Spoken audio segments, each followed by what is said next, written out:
प्यारे बच्चों, आज हम कक्षा 10 की सामाजिक विज्ञान की वर्कशीट संख्या 59 जिसकी दिनांक 28 नवंबर 2020 है को डिस्कस करेंगे, जो कि अर्थशास्त्र की पुस्तक के चैप्टर नंबर 1 विकास पर आधारित है। आज हम इसके वेरी शॉर्ट आंसर टाइप जो क्वेश्चन है उनकी पुनरावृत्ति करेंगे, जो कि 1 अंक के होंगे। और आपकी जो आने वाली जो CBSE की परीक्षाएँ हैं उसके अंदर इसी प्रकार के प्रश्न आएंगे। चलिए आज की वर्कशीट शुरू करते हैं। प्रश्न 1 है, केरल में शिशु मृत्यु दर कम क्यों है? तो उसका उत्तर है, केरल में स्वास्थ्य व शिक्षा की बेहतर सुविधाएं हैं, इसलिए केरल में शिशु मृत्यु दर कम है। प्रश्न नंबर 2 है, क्या औसत आय के आधार पर विकास की गणना करना सही है? कोई एक कारण बताइए। इसका उत्तर है नहीं, क्योंकि इससे आय की जो असमानता है हमें उसका पता नहीं चलता, इसलिए जो विकास की जो गणना है वो औसत आय के आधार पर नहीं की जा सकती। जो विकास है उसके कई आयाम हैं, जिसके अंदर स्वास्थ्य और शिक्षा भी शामिल हैं। तो बहुत सारे जो हमारे पैमाने हैं जिसके आधार पर हम विकास की गणना कर सकते हैं। प्रश्न नंबर 3 है, बताइए नीचे दिया गया कथन सही है या गलत? कथन है, कोयला गैर नवीकरणीय संसाधन का एक उदाहरण है। तो ये बिल्कुल सही कथन है, तो इसका उत्तर है सही।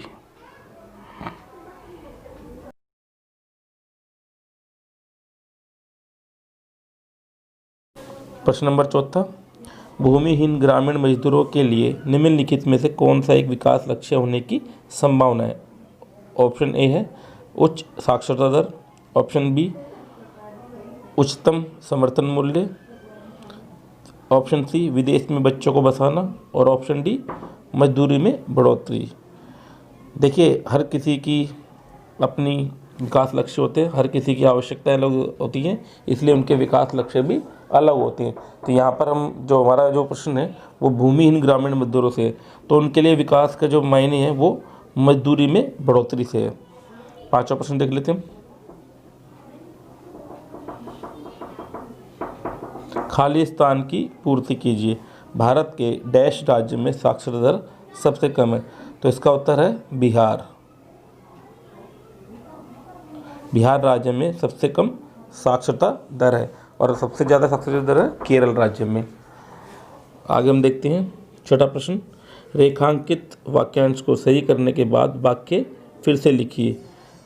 वाक्य है, एक देश जहां उच्च जीवन स्तर है तथा स्वास्थ्य एवं शिक्षा की बेहतर सुविधाएं हैं उसे विकासशील देश के रूप में जाना जाता है। तो यहाँ पर जो विकासशील देश है उसकी जगह विकसित देश आएगा, क्योंकि वहाँ पर जो विकसित देश है वहाँ पर जो वहाँ का जो जीवन स्तर है वो उच्च होता है, स्वास्थ्य और शिक्षा की वहाँ बेहतर सुविधाएं होती हैं।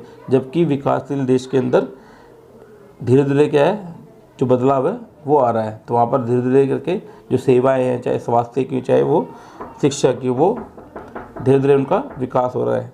तो यहाँ पर आएगा विकसित देश। प्रश्न नंबर 7, नीचे कथन ए और कारण आर दिए गए हैं, इन कथनों को पढ़कर नीचे दिए गए विकल्पों से सही उत्तर चुनकर लिखिए। कथन ए है, प्रत्येक व्यक्ति के लिए विकास के लक्ष्य अलग अलग होते हैं। बिल्कुल सही है। कारण, प्रत्येक व्यक्ति की आवश्यकताएं अलग अलग हैं। ये भी बिल्कुल सही है, सभी व्यक्ति की आवश्यकताएं अलग अलग हैं और प्रत्येक व्यक्ति के विकास के लक्ष्य भी अलग अलग होते हैं। हम कथन देख लेते हैं। ऑप्शन ए, कथन ए और कारण आर दोनों सही हैं और कारण कथन की सही व्याख्या करता है। कथन बी, ऑप्शन बी, कथन ए और कारण आर दोनों सही हैं लेकिन कथन कारण की सही व्याख्या नहीं करता। ऑप्शन सी है, कथन ए सही है लेकिन कारण आर गलत है। ऑप्शन डी, कारण आर सही है लेकिन कथन ए सही है। तो इसका हमारा जो आंसर है वो ए है, ऑप्शन ए। कथन ए और कारण आर दोनों सही हैं और कारण कथन की सही व्याख्या करता है। आगे अगला प्रश्न देख लेते हैं। सकल घरेलू उत्पाद क्या है? बच्चों, किसी देश में एक साल में उत्पादित होने वाले सभी सामानों और सेवाओं के मूल्य के योग को सकल घरेलू उत्पाद कहते हैं। अगला प्रश्न है, सार्वजनिक वितरण प्रणाली पीडीएस के तहत राशन की दुकानें लोगों की मदद कैसे करती हैं?